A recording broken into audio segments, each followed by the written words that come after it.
I do have one question for Kevin. Go for it. For the proposal, was this supposed to be written about our movie? Because that's how I wrote mine. Yes. Okay. Because it said like other sources and then like series or books that we read, and so that kind of threw me. Okay, we explain that real quick. So like, what you're supposed to write about for the movie, you pick it, but it's a primary source. So like you mentioned you maybe want to write about Deadpool. You were thinking about Parks and Rec the other day. That's a movie. That's what you'd write about. His is a show. He'd have to pick like 2 or 3 episodes. He'd have to pick something. If you did a book, I try to dissuade people from doing like a whole series, or you get to pick one. It depends on what kind of source. But yeah, you pick a finite amount of whatever that thing is. And I mentioned in the proposal, if you have sources already, most people don't. But if you have a couple that you're kicking around, I just try to make the point. Go ahead and include those too, like if, you know. But yeah, that's all that is. Yeah, nothing too.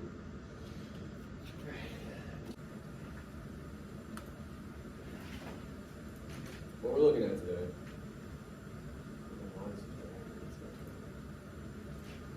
We're looking at somebody's proposal.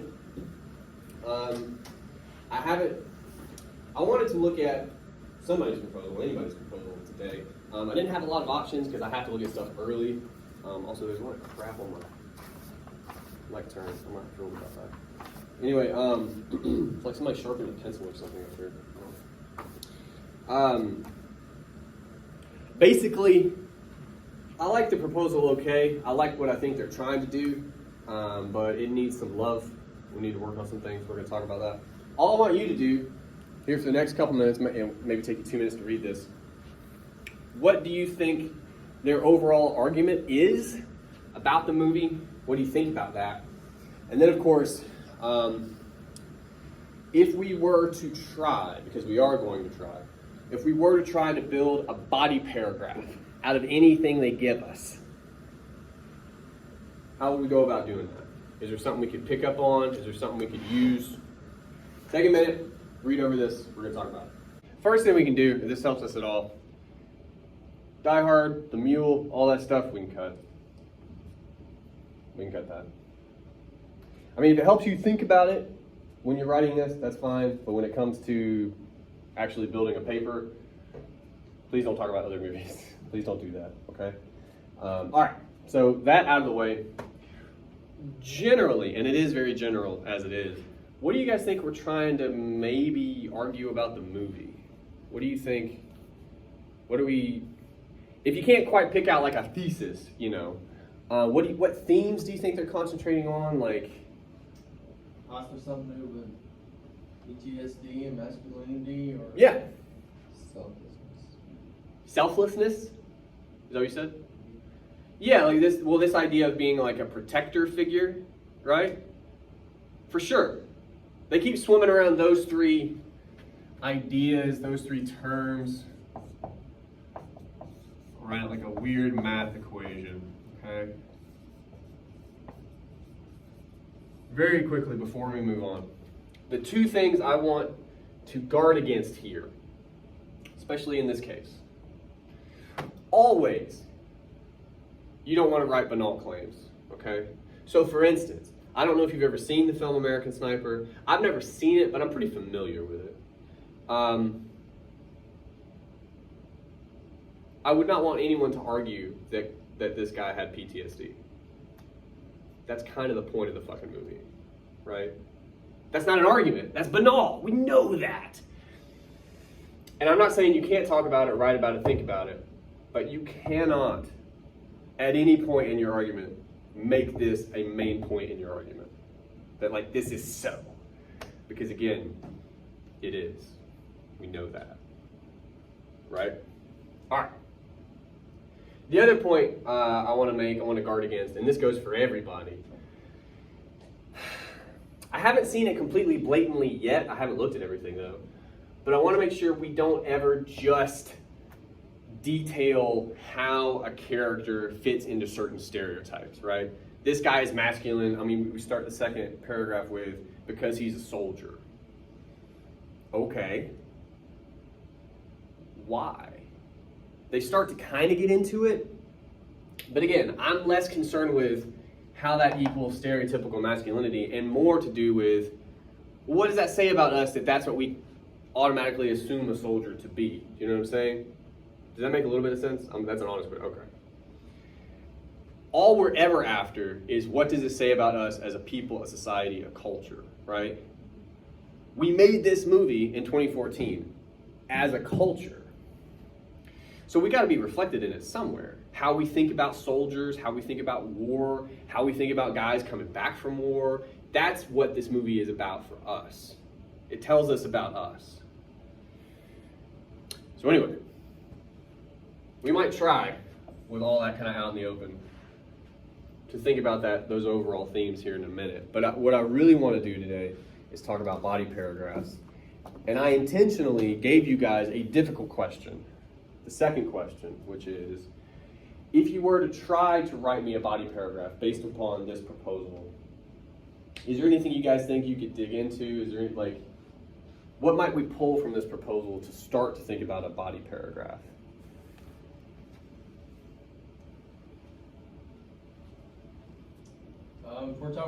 If we're doing a body paragraph Yes, sir. PTSD, maybe the need for military personnel to speak with someone, to speak to a professional.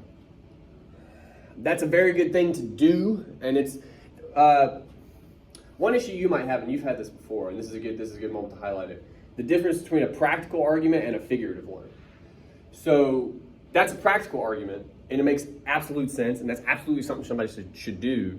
But again, we're into the category of a should statement. That's just not really what we're focused on. We're more in the mode of a theoretical argument. All right? But yes. But also, I mean, if nothing else, you think about banal claims. If you were to write a body paragraph about that, I wonder if anybody would disagree. Like, what the fuck's wrong with that person, right? So it's kind of, let's take it back to square one. When you're building a body paragraph, what do you need to start with? Topics. No. Evidence. I mean, when it's in the paper, it starts with the top, but we're just composing the thing, like actually drafting it. Start with evidence, okay? Do we get any evidence, even a little bit, in this proposal? Anything even halfway specific from the movie in this proposal? I'll help you out. There's not much in the first paragraph. That's kind of our introduction, right, in a way. With the dog. This dog scene they talk about. Yeah. Now, looking at that, they talk about somehow they're concerned with this role of the protector, right? They mention that. There's a scene, he's at home for his son's birthday party. I just did that this weekend. Dog starts growling at his kid, and he's going to stab it. That's intense. We should probably talk about that. Right? What the fuck is going on with almost stabbing that dog? Type of thing. Now here's my problem. They don't do that. They don't do that. I'm not saying you owe me body paragraphs in the proposal, but if you're going to bring up something like that, you should talk about it. You should absolutely try. Right? Now, what we're going to do, the scene is not even 2 minutes long. And as soon as this ad ends, I'll bring it up and we're going to watch it. And I have some questions for you, but again, we have to watch the scene first. I have to kill this because YouTube. All right. Now, before intense scene. I also don't know how the lights work. Sorry about this too. We'll stay there. Well, all right. Before we talk about any details you might have noticed, and it was quick, and if you feel like we need to see it again, we can. There's a problem with the proposal here. What's he about to do to the dog? He's got a belt.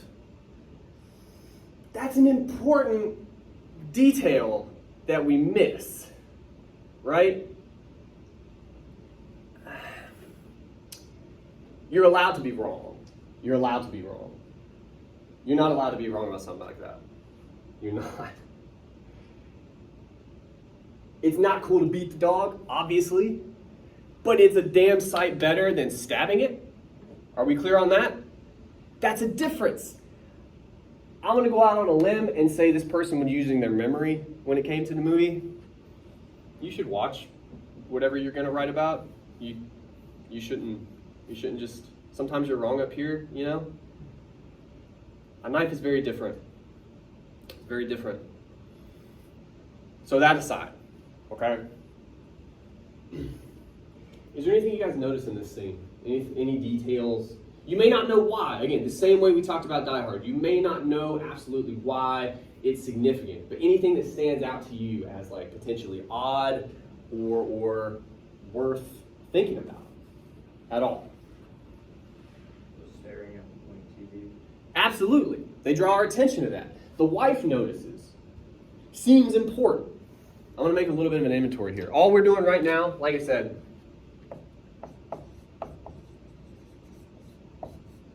we are thinking about how to start a body paragraph. And the first thing you got to do is just pull out evidence you might use.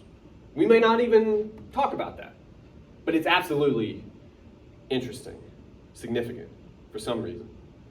Okay, let's get a couple more just so we have a couple things. Anything else you guys noticed? A lot of alcohol. A lot of alcohol. What kind of alcohol? But what kind? Budweiser. Not light, right? All of them are drinking it. Seems like a nothing detail, but it's kind of interesting to me for two reasons. One, a lot of times in movies, they'll intentionally hide labels. You gotta pay for that shit. So they paid to show that. Well, then number two is, well, why? They had to decide. Somebody in a production meeting, or maybe fucking Clint Eastwood, somebody decided it's gonna be Budweiser. Well, then why? Why not Bud Light? Why not Heineken? There's a reason for that we could think about if we want. Good.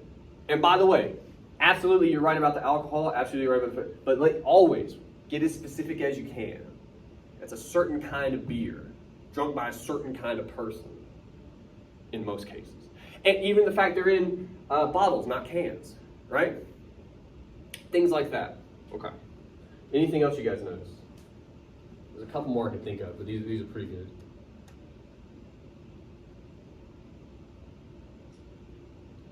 The amount of children, I don't know where they are. I haven't seen the movie.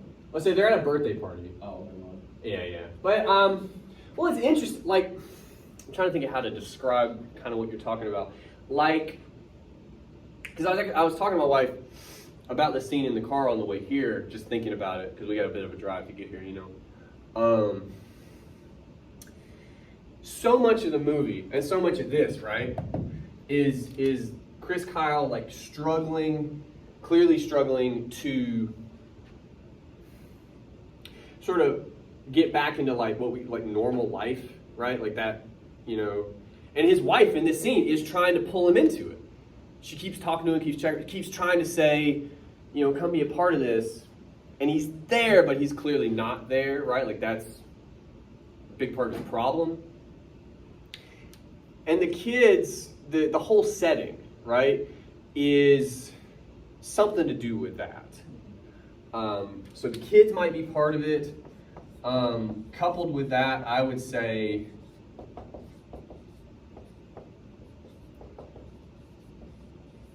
and it's hard to hear, this is not a super high quality video because it's, you know, illegal, but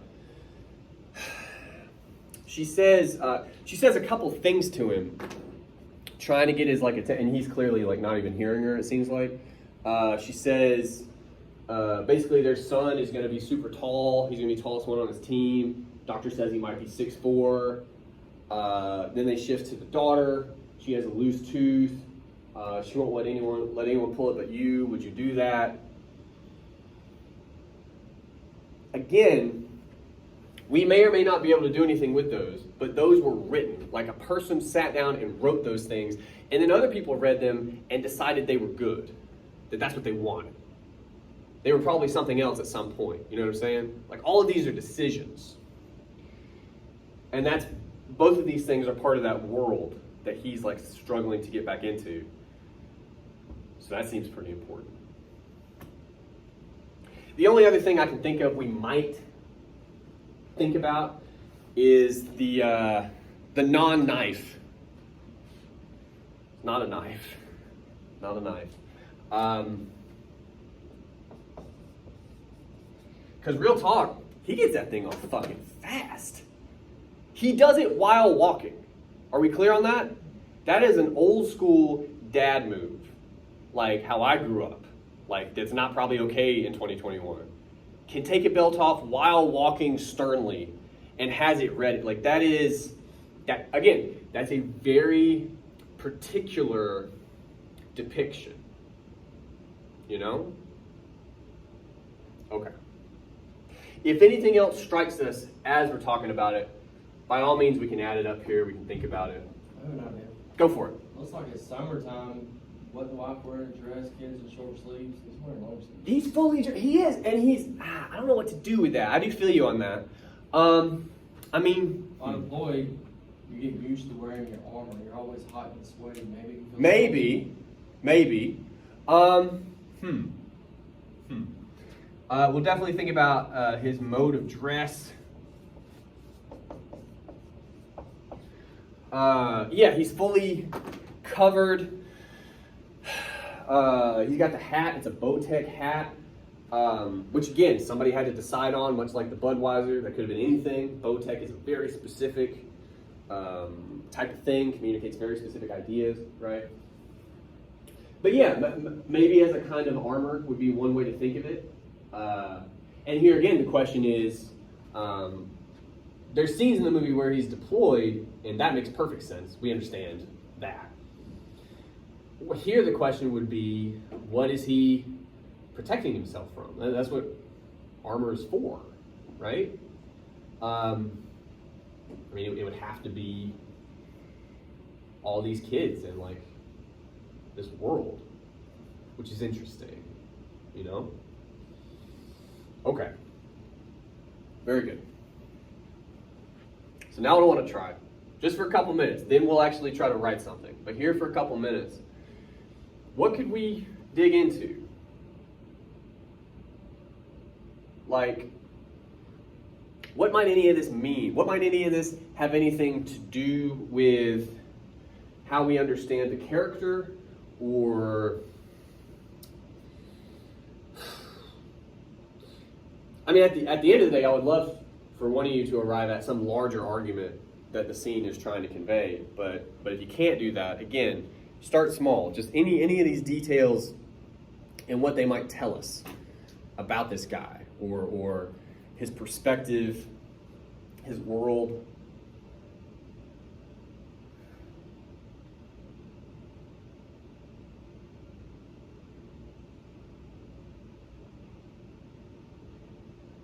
We'll start with something easy.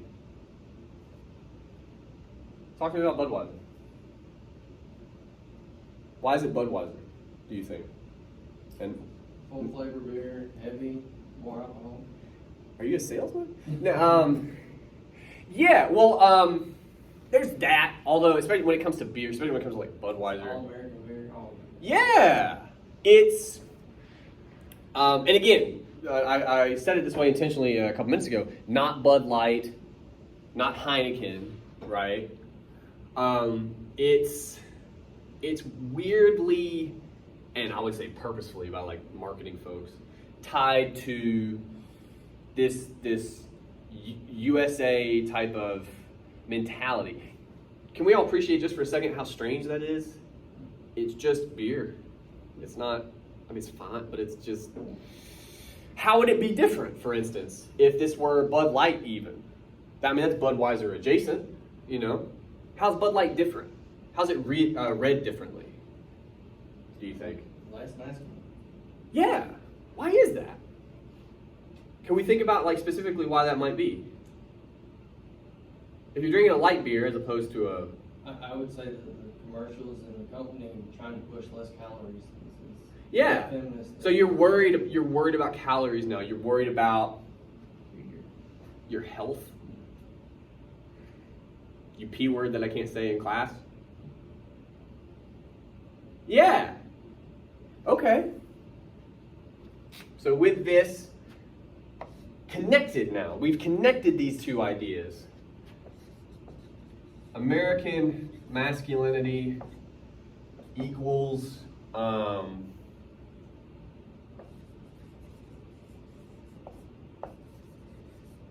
like an unhealthy person, or like, again, unhealthy may not be quite the word we want, but I'm just trying to make notes, but like not being concerned with your health is a marker of masculinity. Like it shows people, look at how masculine I am. I mean, I noticed this even the way he holds his beer. I don't know if you guys saw that. I know that seems like a ridiculous detail to highlight. It's different. His wife holds it like almost like it's a foreign object. She holds it like this. He holds it like this, like he's used to it. Like he knows what to do with this. That's intentional, I would argue, right? He's used to wielding this type of thing. Okay, we could potentially get into that. I want to try one or two more just to see. We mentioned this from the top, and you guys may not know what to do with it, but we have to at least entertain it. Also, I have no clock. Okay, cool. Blank TV. What is that about? We can start with surface level. Why make sure that the audience sees that he's looking at a blank TV? Why do that? They just portrayed what was playing in his head. Yeah. But then when they turn the camera, because they make it look like he's staring at something like a TV, or Yeah. he might be getting news feed, but then as the camera turns, you realize it's all in his head. There's so much interesting there that I don't know if you realize, but that he's not actually seeing it, no one else is actually seeing it, but to him it's real because it's there. yeah. Well, and the idea is like he takes it with him kind of everywhere, right? Like it, for sure. But what you just highlighted, which is actually a different direction from where I was going to go, but that's great. That's how a good argument works. I have to be very careful how I ask this question. Why would it be reasonable for you to first assume that he's like watching a movie or the news when you hear those sounds and you see him kind of staring? Why would that be a natural assumption? You watch movies like that on TV. All the time. And especially his setting, he's sitting in the living room. Yeah. Oh, yeah. And that makes sense. For what kind of a person to be doing that? Don't overthink this. I'm not trying to trick you. What kind of a person could you see sitting in a chair watching a movie with sounds like that? Fucking just about anybody. Absolutely, like the average, but like I think you could broaden it even more. Like Americans with TVs. Yeah. What does it mean? Maybe, and this will be the tricky part. What might it mean when we find out that he's not watching a movie? Again, we know that he's taking it. We know that, but what might we be saying about? I'm trying to think of a way to sum this up. Like, this isn't great, but like this common depiction of war. And what I mean by that is two things. One, most war movies, I think, are all pretty similar in how they depict battle, stuff like that. Okay. But two, there's also a lot of them. Like, there's a lot of them. So much so that it's not even weird or noteworthy to start a scene with a dad-looking guy clearly in a living room, probably watching like a war movie. Like, you see, that makes sense. That just makes complete sense. Because that's something we do as Americans, right? Super common. What might we be saying about war movies then? Because this is a war movie, right? It's pretty different though from maybe a lot of those other ones. What's something we might be saying about how war movies work, do you think? Did I throw too much at you at once? Everything inside patriotism. I mean, sure. I mean, we know that. Again, that's not what we're talking about. We're talking about this dude is sitting here staring just off camera, and we all assume he's watching a movie because we have the sounds and the setting. We have the sounds of a war movie, and we have the setting of an American living room. Really. That's it. That for us equals war movie must be on TV. What does that say about our relationship with war movies as a people, a society, a culture? If it's just super common to have these on TV, so much so that we just assume that's what's going on, you know? It's just a normal occurrence. We're comfortable with them. With what? Do you guys remember the sounds we're hearing? Huh. Death. Yeah. Gunfire. And the violence, death, that's just something that we assume is what? Don't say in movies. Normal. Normal, and normal to be what? Like, what are these movies meant to do? Like put you there. Maybe. I mean, in some cases, especially modern day. But like, more simply than that. What are movies meant to do? We have an E word for it. Entertainment. Yes. Yeah. Most of the time, I would wager. When you go to see a movie, no matter what it is, you're there to be entertained. Oh, I heard this was good. What's good about it? Oh, the explosions are crazy. And like, dude shoots like 20 people, you know. Actually, I'm thinking like John Wick, that's a low number, right? Like, one thing it says, and the point I'm trying to make to you here, is you got to go where the evidence leads you, okay? This is talking about us. In the movie, it's telling us about him. He's having a real problem in this scene. Again, anyone with eyes knows that. That's apparent. What else is it telling us? Sometimes, oftentimes, a text will tell you something unintentionally. Just the way people will. Because this is made by people, right? If the movie takes for granted that we would assume he's watching a war movie, that must say something about us, that the movie can do that. You see what I'm saying? So we've defined what this common depiction is.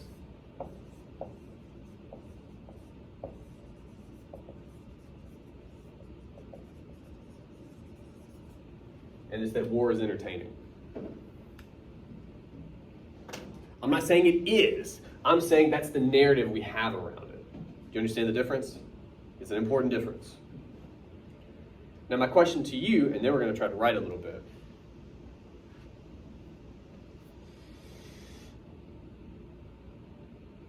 As a guess, for instance, you said earlier you've not seen the film. I haven't either, so I can only guess. But I think it's a good guess. How might this movie, deal with this idea? War as entertainment. Do you think? If you had to guess, knowing what you know about it. Does Chris Kyle, this character in the movie, I know he was a real guy, but like this is a character in a movie. Does it seem like he would find that idea palpable? War as entertainment? No. So might you begin to argue, especially in a movie like this? At the beginning of this scene, they give you this idea to tear it down. This is not your fucking show. This is not fun. Right? That's an argument. How we got there, or how we started to, because we haven't written anything, we just focused on a detail, right? A very clear, very important detail. You got to play with it some, but you have to stick to the evidence. You have to. That's how you come up with arguments, okay? We could do it with Budweiser. Notice how that's a very different argument. Different body paragraph. We didn't talk about either any of these things, but we absolutely could. Before we move on, any questions or comments or concerns? Yeah. Yes, sir. What's our big argument then? We don't know yet. Okay, but each paragraph is like separated arguments? Yeah. So we can argue about separate things as long as it's drawn to the same conclusion. Yes. And I hate to put it like this because this will really bum some people out. If you do your job properly, I mean this, you don't always know where you're going, okay? But if you follow the evidence, like we did here, that is a bomb-ass argument. It is absolutely going to function as part of a thesis, and I know that because I've written a lot and read a lot. But I also, just what I know about the movie, the point I made to you guys. If this scene raises the question of war as entertainment, the rest of the movie is going to shit all over that. So there's going to be other parts, or even the end of this scene, but there's going to be other scenes that take that argument on. That's another body paragraph, right? And if you have two body paragraphs that are talking to each other directly, you are absolutely building a larger argument. Does that make sense? It does, it seems very, I'm completely lost again now. It's not as difficult as it seems. Like, I think so much of this is founded in the fact that you guys were taught in high school that you have to know what you're doing at the start. The reason you're taught that is because most of what you wrote in high school were in-class essays. You got like half an hour or whatever. You don't have time to figure this shit out. But I would put it to you this way.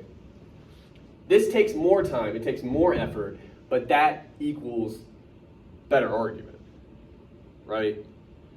Worst case scenario, this way,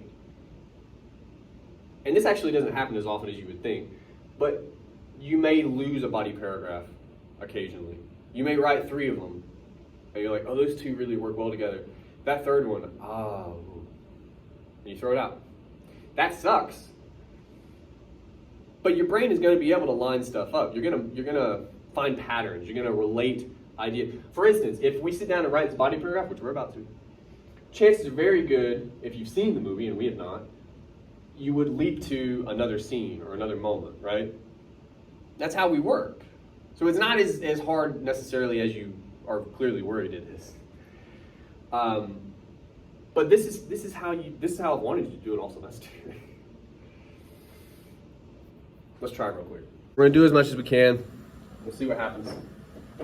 Let's take on that blank TV. First of all, as with most visual media, we can't quote that. You can't quote a blank television, right? So we have to describe it. How would you describe, it's right at the beginning of the scene, right? How would you, like, if you walked outside and somebody asked what the hell you were talking about for half an hour, you'd be like, fucking blank TV. Like, how would you, in a sentence or 2, explain that to somebody?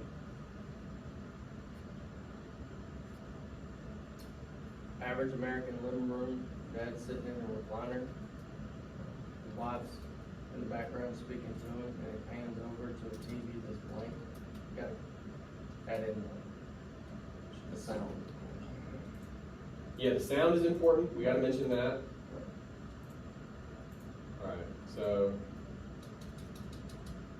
the scene opens with fucking fire.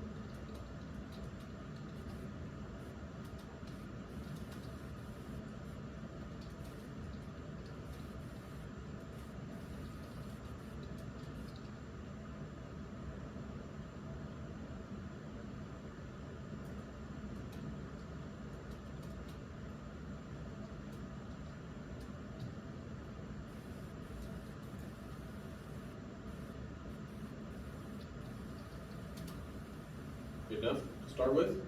Okay. We may get to the wife. She comes in like she kind of doubles down on the TV because she notices it too. That's for the audience. Like if you didn't notice somehow, the wife is going to notice for you. She may come in. But here, how do we see the TV? Can somebody set that up for me in one more sentence? Like, what does the camera do? It does. Well, it zooms in after. It moves behind him, right? Like, importantly, we're looking at him, looking at whatever he's looking at, and then the camera moves around behind him, and that's when we see that it's off, right? So, like, how do we start that sentence? But anyway.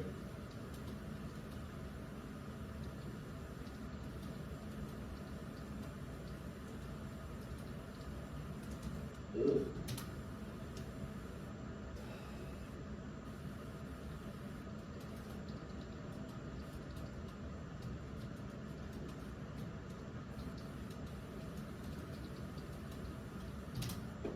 That's good enough for me.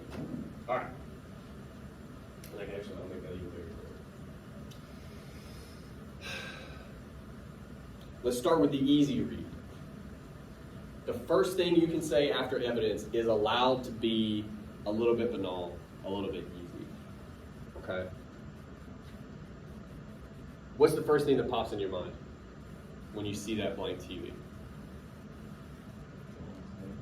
Okay.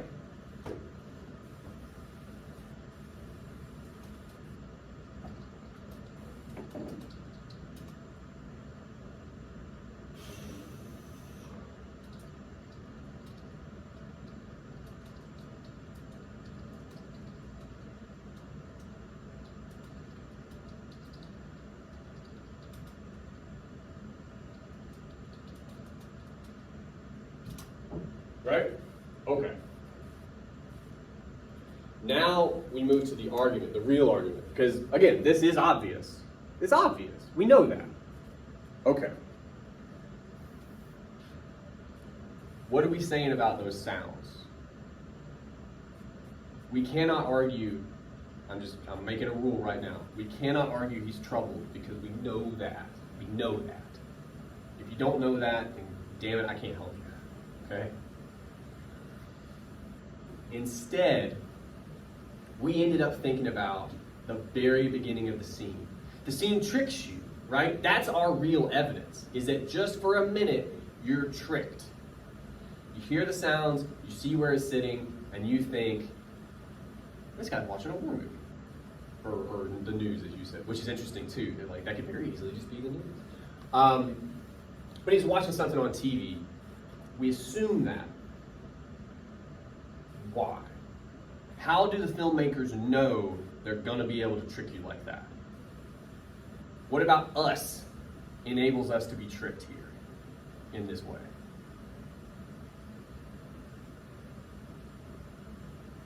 Kid running wild. What's that got to do with TV? No. You guys, you're overthinking it.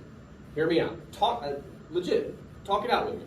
I'm not asking for a perfectly composed sentence. I'm not like. The scene opens. I'll be him because, like, I guess I'm a dad too. Okay.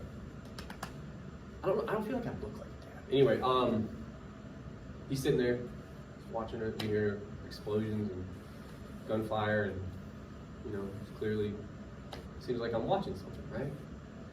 And then it pans behind me, and you see it's blank. And I don't know about your reaction. I know mine was, oh shit, right? Why? You assumed something. Why, though? That's the start to our argument. Why do we assume he's watching a movie or the news? He's military, maybe he likes watching military movies. Yeah. Okay. We start there.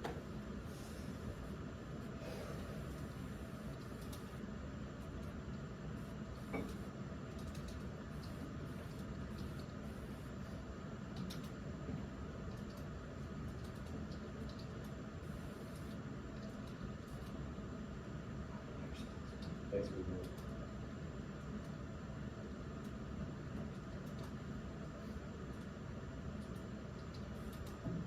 I'm going to make us go further, though. Because that's not what we said to begin with. That's not even what you said to begin with. Who watches, who makes sense in that chair? Just a regular dad. If this was a movie about soccer and, like, the coach gets hurt, and then a dad has to step in and, you know, they all hug at the end. You've seen those. This would still make sense. It'd still make absolute sense. Moreover,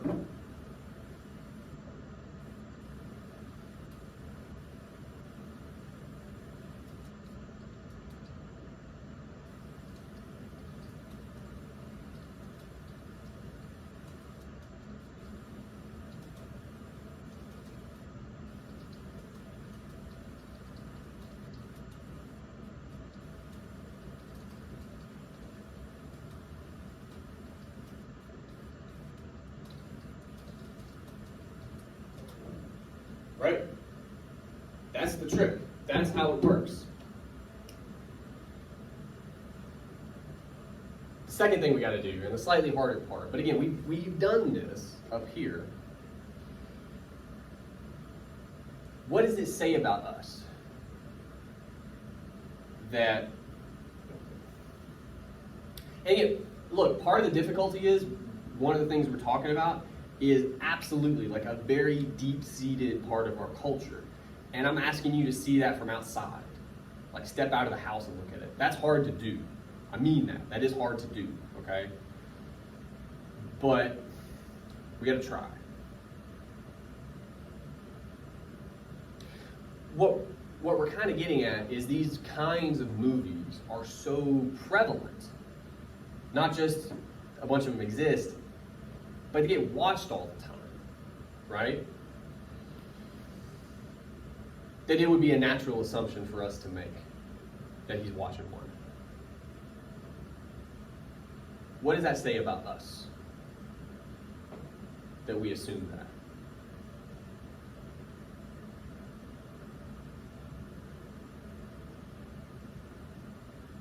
They watch a lot of war movies. Yeah. So people sort of desensitized to the war movies, or to war in general. Is that what the scene says, or is that like a narrative that you just have about it? You know what I mean? Just wants me off. Do what? I was just wants me off. No, I mean, look, I also worry you guys think I'm gonna like squash everything you say. I'm just, part of what we gotta deal with too is, to the best of our ability, and we mentioned this with poems, you're gonna bring stuff with you, right? Sometimes that's in a scene like this, and sometimes it's not. I'll say this, Chris Kyle seems pretty fucking sensitive to it, right? So I don't know. All right, well, hang on. I'll give you a big old maybe. To begin with,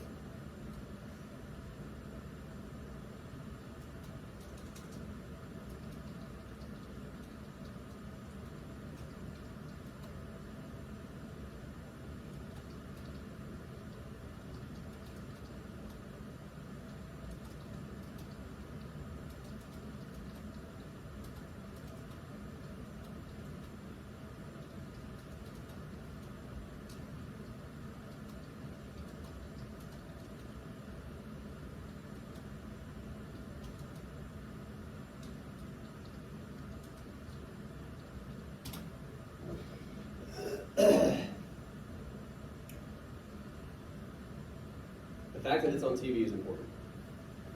The fact that we're led to believe it's a movie is important. The fact that there are thousands of war movies is important.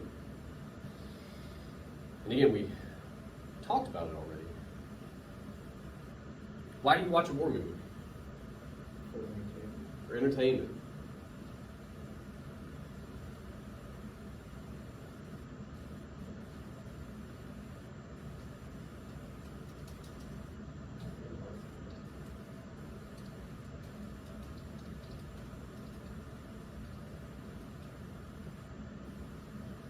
Good God. All right. Taking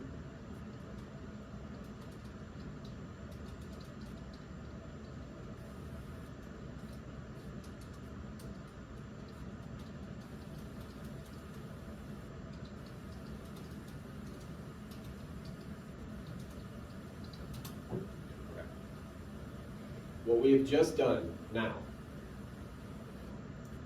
Everything leading up to this point has been giving us, pardon the pun, a little bit of ammunition, okay? So, the fact that he's not just a vet, he's also a dad, just like a pretty typical dad. Like if you saw him in Kroger, you'd be like, like you wouldn't really think any of him. But that's part of our equation. The other part of our equation is how these movies work and the fact that there's so many, okay? All of those add up to, we assume he's watching one, right? Then we find out it's blank. What we're not gonna do here, again, is say, this means he has PTSD. I want somebody to say it out loud for me. Why are we not gonna argue that? This is so fucking funny. Yes. And that misses the point. We're not talking about him here. We're talking about us, the viewer. We got tricked here. When we find out the screen is blank, when we find out these sounds are in his head, what does that tell us about our assumption? I know it tells us we're wrong. Again, pump the brakes on that one. What does it tell us? I'll try to make it as simple as I can, like as straightforward as I can. What does it tell us about, culturally, our narrative about war versus maybe the narrative he has? We view it as entertainment. We really do. And he understands that maybe that's not a fair depiction. So he understands that it's not entertainment at all. Good.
Really?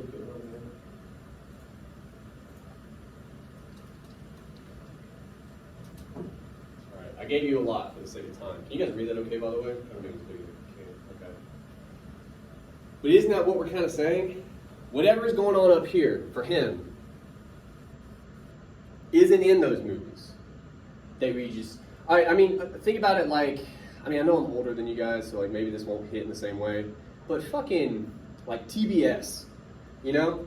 So you remember maybe you're a kid, you walk into a room and there's a movie on, and you're like halfway through it, and people are just like, oh, I'll just watch it, you know, type of thing. Those movies, I'm guessing, don't show any of this in a way that a guy like Chris Kyle would find accurate, right? And again, I'm going to ask you, why don't they maybe bring a guy like Chris Kyle in and be like, hey, could you help us? We want to make sure we get this right. Why aren't they doing that? What's the problem with the way Chris Kyle sees this stuff? Because it's not entertainment. Good. Now we can say that because we built to it using the TV, right? And again, not just the TV, but how it works in the scene. The fact that it's used to highlight for us our own assumptions, right?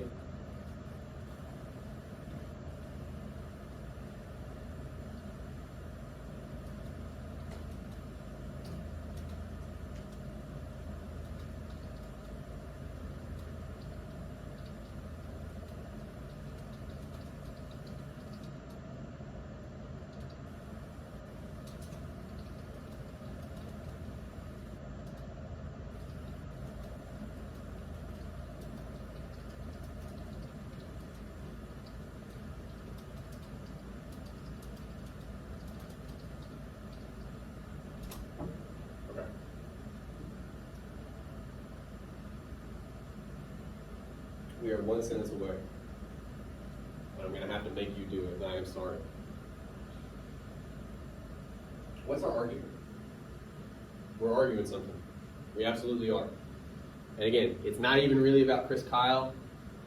It's about the movie, but it's about what the movie says about us, okay?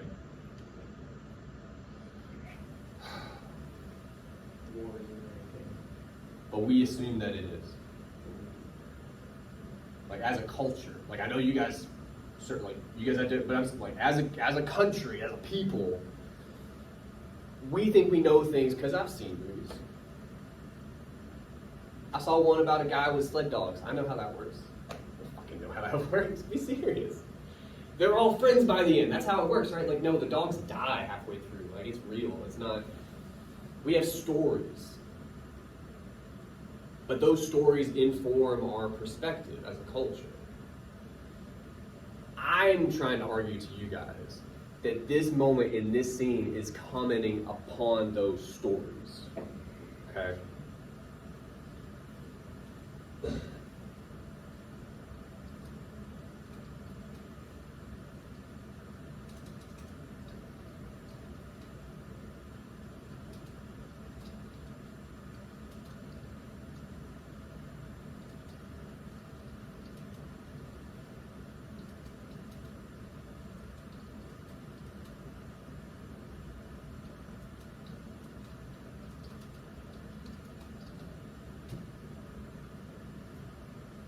The last sentence good enough for you guys? I'm honestly, like, does that make sense in how we walk through it? Okay. Now the hard thing, and then we'll take a break. We're gonna come over the top. I've intentionally scrolled up because you guys will just read it and go nowhere because you'll have those words in your head. Somebody give me the argument. What are we saying here? Culture views war as entertainment based off of seeing it on TV. Religious.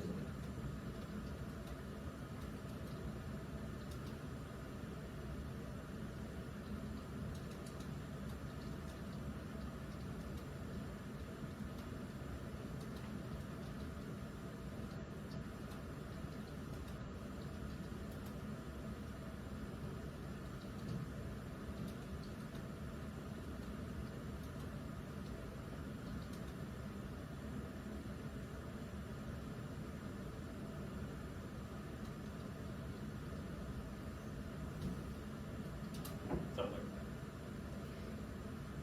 We were drafting in real time, okay? So none of this is like perfect. But that's a body paragraph, okay? Again, how we did it, we just started with something specific. This is our evidence right here. And it took us a little bit to do it because when you describe things that are visual in words, it takes a little bit. That's it, okay? But what's important about this evidence? It is hyper-focused. It's the fact that we think he's watching TV, and then we find out he's not because it's off.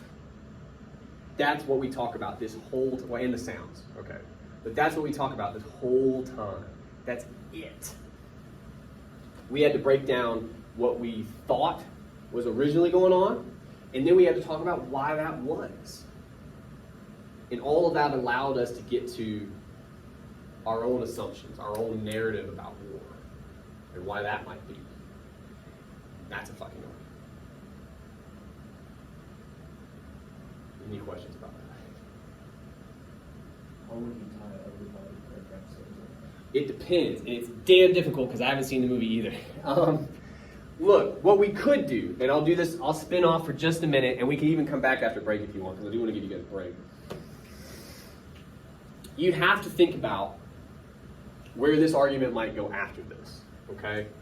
If we have said here that we're taking on the narrative around war, right? Again, not real war, but the narrative. Well, then immediately after this, we could, in this movie, I'm almost 100% sure I'm right, find a moment where we see something that's closer to real, okay? Something that maybe wouldn't fit into that narrative. This calls the narrative into question. So logical for me would be, well, let's see them poke a hole in that narrative. What does that look like? There's different opportunities. I mean, I know there are scenes in the film that show him actually fighting. It might be one of those. Something that happens, in one of those scenes. Again, I mentioned this earlier. We could also think about, because we do mention PTSD, we can think about the end of the scene we watched, right? It has clearly affected him. And I'm betting in most war movies, you don't see stuff like that either.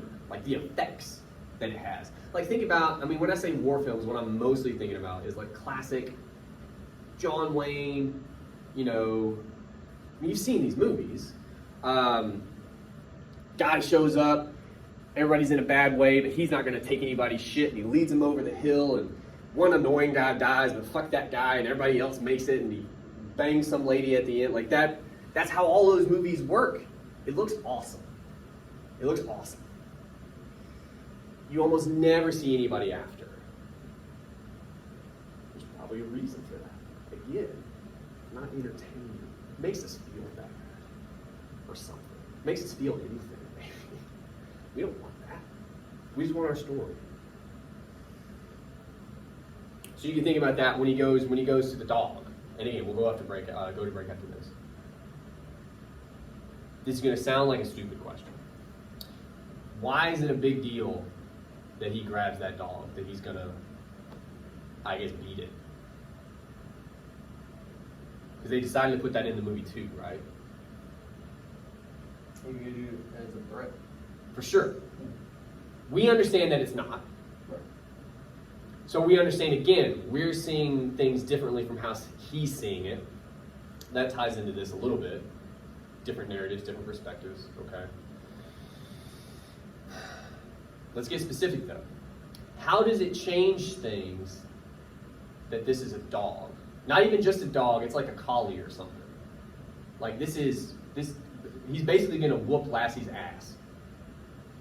How does that, it'd be different, right? If it was like a cat, or if it was, thinking of other pets.